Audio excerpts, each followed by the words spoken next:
what's going on? I'm Miss Malik, and I have an artist interview for you because you're a super dope artist, and Katskittens has a few questions for you. Are you ready? So what's your most important music goal that you want to accomplish this year? This year, musically, I just want to accomplish is being consistent with my music. It's been a while, getting back into the swing of things. So it's just, just being consistent, staying in the studio, staying on the grind, and just putting good music out. That's pretty much it, man. That's all that's on my mind. I accomplished that.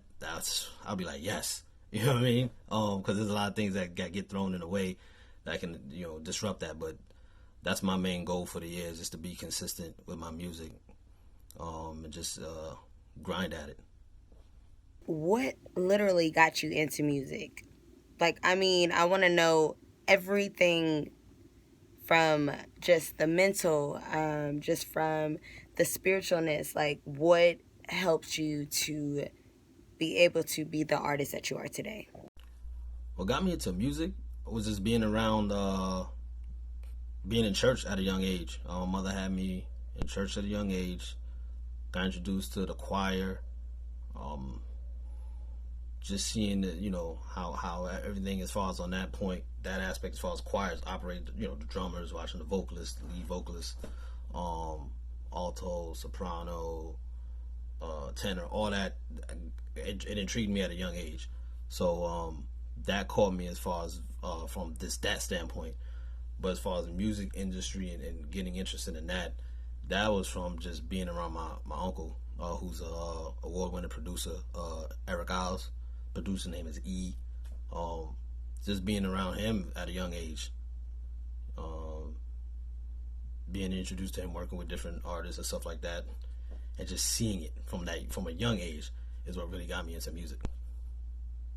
Who inspires you to make your music? The person that inspired me to create and make music is my uncle. It was my uncle. Like I mentioned it before. Eric Isles, dope producer, man. He worked with a lot of people. That still is to this day. But he's just worked with a lot of individuals. He worked with Russell Simmons at Def Jam. That's something we talk about all the time. And we sit back and be like, yo, like you worked with Russell Simmons. Like, that's crazy. He worked with Allison Williams, Hank Shockley from Public Enemy, Danny Minogue, the Black Flames, Betty Wright. He worked with a ton of just like talented actors, talented people, and I seen that from a young age. So, just being introduced to that is what inspired me, and it was so close to home. It's not like like Pharrell. I look up because that's somebody I definitely as an artist I look up to, and that inspires me to create. T-Pain, artists like that, but to have my uncle right there and actually see him working and producing and doing this thing, that was key. To inspire me to be able to make music. What is your creative process like? The creative process for me is I try to keep it simple. I just try to keep it simple when I'm in the studio with anybody, especially like when I'm in the studio with my cousin Rick 808. We actually in production right now, putting some stuff together. We just try to keep it simple, man. We vibe out. We don't try to make it too complicated. We go in, we build the beat from scratch, and that's how we rock. We don't try to overdo it, because sometimes it's just you do that and you have a plan. Sometimes you go in and it comes off robotic and stiff, and after seeing that outcome, it's just like, you know what? Let's just relax. Let's let it vibe, let it feel, and that's what we try to do. And it's worked. We definitely got some heat coming down the line that you could feel that in the music, and that's how we approach it. That's how I approach it. Just come in, no plan, just vibe off of whatever we're rocking with at that time, and that's it. How do you feel like the internet has impacted the music business? The internet has impacted the music business in a positive from my standpoint. Just the amount of platforms that are available, the software that you can use to create music. It just gives artists, especially independent artists, just a platform to just get their content out, get their music out, and it's beautiful. I love it. I'm all for it. If you could change anything about this industry, what would that be? If I could change anything in the music industry, it would be just fair pay. With streams and everything, it would just be for artists, whether independent or whether fully established, signed artists to labels.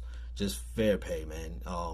I know there's stuff going on legally, law wise that they're putting into play, and so I'm I keep an eye on that as much as I can. But just fair pay for everybody, man. 'Cause, this we put our heart and souls into the music, and it's just due to get that payment back. So that's just one thing that I would definitely change myself if I ever even got that opportunity to be a part of something like that. But just fair pay for everybody, all the artists, man. We, like I said, we put a lot of effort and love into our craft, the culture, and what we do. So that's something that I would definitely fight for and want to be a part of.